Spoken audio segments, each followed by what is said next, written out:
Hi friends, இன்றைக்கி என்ன ஸ்பெஷல்னு பார்க்கலாம் வாங்க. இன்றைக்கி வந்து நம்ம சுரக்காயும் வேர்க்கடலையும் போட்டு ஒரு சூப்பரான கிரேவி தாங்க பண்ணியிருக்கோம். அப்புறம் கத்திரிக்காய் முருங்கைக்காய் அதிகமாக செஞ்சு ஒரு புளித்தொக்கு ஒன்று பண்ணியிருக்கோம் சைடிஷாக. இந்த மாதிரி சுரக்காய் வச்சு கொடுங்க, சாப்பிடாதவங்க கூட சாப்பிடுவாங்க. வாங்க ஃபஸ்ட்டு சுரக்காய் எப்படி வைக்கணும்னு பார்க்கலாம்.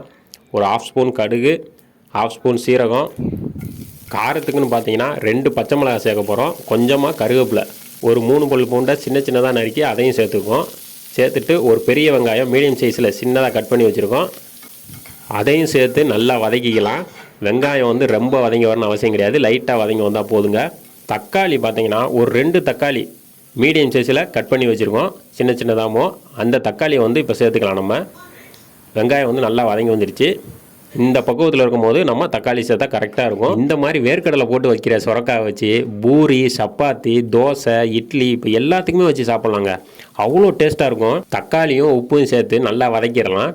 தக்காளி வந்து நல்லா மசிஞ்சு வரணுங்க, அந்தளவுக்கு வதக்கிடணும். இப்போ வந்து நம்ம 2 சுரக்காய் எடுத்து வச்சுருக்கோம், சின்ன சின்னதாகவும். இந்த 2 சுரக்காவை தான் நம்ம தோல் சீவிட்டு பார்த்தீங்கன்னா சின்ன சின்ன பீஸாக கட் பண்ணி நம்ம சேர்க்க போகிறோம். பார்த்தாலே தெரியும், இந்த சைஸில் நம்ம கட் பண்ணி சேர்த்தா தான் நம்மளுக்கு கரெக்டாக இருக்கும். ஏன்னா சுரக்காய் வந்து ஸ்பீடாக வெந்து வந்துடும். சேர்த்துட்டு நல்லா பார்த்தீங்கன்னா ஒரு 2 நிமிஷமாவது இந்த மாதிரி நல்லா கலந்து விடணும். இதுக்கு வந்து தேவையான மசாலான்னு பார்த்தீங்கன்னா நம்ம வீட்டில் அரைச்ச மசால் பொடி வந்து ஒரு 2 ஸ்பூன் சேர்க்க போகிறோம், அவ்வளோதாங்க. இப்போ பார்த்தீங்கன்னா சுரக்காய் ஒரு 2 நிமிஷம் நல்லா வதக்கியாச்சு. இப்போ இந்த டயத்தில் இதுக்கு தேவையான மசாலா சேர்த்துக்கலாம். மஞ்சள் பொடி ஒரு 1/4 ஸ்பூன் சேர்த்துக்கலாம். நம்ம வீட்டில் அரைச்ச மசால் பொடி ஒரு 2 ஸ்பூன் சேர்த்துக்கலாம். காரத்துக்கு நீங்கள் வந்து பச்சை மிளகாய் வந்து நம்ம ஒரு 2க்கு 3 கூட சேர்த்துக்கலாம். மிளகாய் பொடி இதில் சேர்க்கக்கூடாது. இப்போ இதுக்கு தேவையான அளவு தண்ணி சேர்த்து நல்லா கலந்து விட்டுருவோம். கலந்து விட்டு நல்லா ஒரு கொதித்து வரட்டும். அதுக்கப்புறம் தட்டு போட்டு மூடி வைக்கலாம். இப்போ பார்த்தீங்கன்னா நல்லா கொதித்து வந்துடுச்சு. இப்போ லைட்டாக கலந்து விட்டுடலாம். இப்போ பார்த்தீங்கன்னா ஒரு 10 நிமிஷம் சிம்லேயே வச்சு விட்டாலே நல்லா வெந்து வந்துடுங்க சுரக்காய். இப்போ வந்து இதுக்கு தேவையான வேர்க்கடலை வந்து நம்ம அரைச்சி எடுத்துக்கலாம். ஒரு கை நிறைய எடுத்துருக்கோம் வேர்க்கடலை. இது வந்து வறுத்த வேர்க்கடலை தான். இதை வந்து நல்லா வந்து பேஸ்ட்டாக அரைச்சிக்கலாம். அரைச்சி இப்போ பார்த்தீங்கன்னா ஒரு 10 நிமிஷம் கழித்து நம்ம திறந்து பார்க்குறோம். காயெல்லாம் நல்லா வெந்து வந்திருக்கும் இந்த டயத்தில். இப்போது நம்ம அரைச்ச பேஸ்ட்டை வந்து இதில் சேர்த்துக்கலாம். சேர்த்துட்டு நல்லா கலந்து விடுவோம். இந்த பேஸ்ட்டை சேர்க்கும் போதே அந்த வேர்க்கடலையோட வாசம் பார்த்தீங்கன்னா சும்மா கமகமகமங்கன்னு வருங்க. இப்போ பார்த்தீங்கன்னா 2ஐயும் நல்லா கலந்து விட்டுருவோம். கலந்து விடும் போதே தெரியும் எவ்வளோ சூப்பராக கலர்ஃபுல்லாக இருக்குன்னு உங்களுக்கு. நல்லா கலந்து விட்டதுக்கப்புறம் ஒரு 3 நிமிஷம் நல்லா கொதித்து வரட்டும். நம்ம வந்து ஆஃப் பண்ணிடலாம். அவ்வளோதாங்க. ஈஸியாக வந்து நம்ம வேர்க்கடலை சுரக்காய் கிரேவி வந்து நம்ம பண்ணிடலாம். அப்படியே பார்க்கும்போதே பாருங்கள், அப்படியே எடுத்து சாப்பிட்லாம், அந்த அளவுக்கு சூப்பராக இருக்குது. அவ்வளோதாங்க, சூப்பராக ரெடி ஆயிடுச்சு நம்மளுக்கு.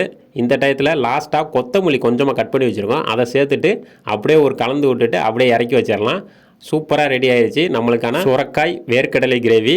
இந்த மாதிரி செஞ்சு கொடுத்து பாருங்கள், வீட்டில் இருக்கவங்க எல்லாருமே நல்லா விரும்பி சாப்பிடுவாங்க, அந்த அளவுக்கு டேஸ்ட்டாக இருக்குங்க. இப்போ வந்து நம்ம சைடிஷாக கத்திரிக்காயும் முருங்காயும் சேர்த்து செஞ்சால் புளித்தொக்கு தாங்க பார்க்க போகிறோம். தேவையான அளவு எண்ணெய் சேர்த்துட்டு ஒரு 1/4 ஸ்பூன் கடுகு, ஒரு 1/4 ஸ்பூன் பார்த்தீங்கன்னா சீரகம். இப்போ இதுக்கு காரத்துக்கு பார்த்தீங்கன்னா ஒரு 2 பச்சை மிளகாய் சேர்த்துக்கலாம். நம்ம வேணுன்னா இன்னும் காரம் வேணும்னா நம்ம மிளகாய் பொடி கூட சேர்த்துக்கலாம். கருவேப்பிலை கொஞ்சமாக சேர்த்துக்கலாம். இப்போ பார்த்தீங்கன்னா ஒரு மீடியம் சைஸில் பெரிய வெங்காயம் கட் பண்ணி வச்சுருக்கோம், அதை சேர்த்துட்டு நல்லா வதக்கிடலாம். வெங்காயம் பார்த்தீங்கன்னா லைட்டாக வதங்கி வந்தால் போதும், இதுக்கும் ரொம்ப வதங்கணும்னு அவசியமே கிடையாதுங்க.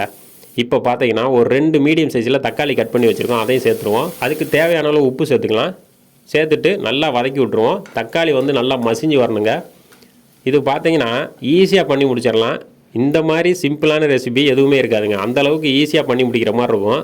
இந்த மாதிரி புளித்தொக்கு வந்து நம்ம பருப்பு குழம்பு மாதிரி வைக்கிற எந்த இதுக்கும் வேணால் வச்சு சாப்பிட்டுக்கலாம், அந்தளவுக்கு டேஸ்ட்டாக இருக்கும். இப்போ பார்த்தீங்கன்னா கத்திரிக்காயும் முருங்காயும் சேர்த்து நல்லா கலந்து விட்ருவோம். ஒரு 2 நிமிஷத்துக்கு நல்லா அப்படியே வதக்கி விடுவோங்க.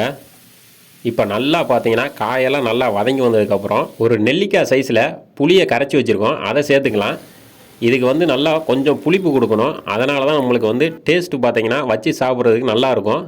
1/4 ஸ்பூன் மஞ்சள் தூள், அப்புறம் நம்ம குழம்பு மசாலா பொடி பார்த்தீங்கன்னா ஒரு 1.5 ஸ்பூன் சேர்த்துக்கலாம்.